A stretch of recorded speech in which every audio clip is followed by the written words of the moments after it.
Hi everyone, welcome back to the channel. In today's video I will show you how to create a smooth hero animation in Flutter. So let's get started. Inside the center widget we will use the hero widget with a unique tag called profile image. This tag must be same on the both screen for the animation to work. We are displaying a circular image using the ClipOval and the image network. After that, we have wrapped our image in a gesture detector so that when user taps on it, we will navigate to the details screen.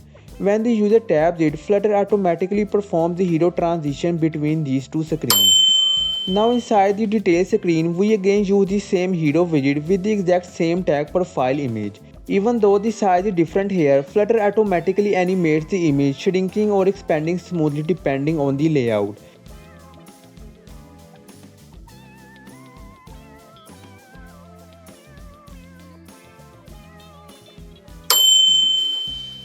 So when we tap the image on the home screen, it animates smoothly to the details screen, and that's how easily it is to implement the hero animations in Flutter. If you find this helpful, make sure to like this video and subscribe to the channel for more Flutter tutorials. Thanks for watching and I will see you in the next one.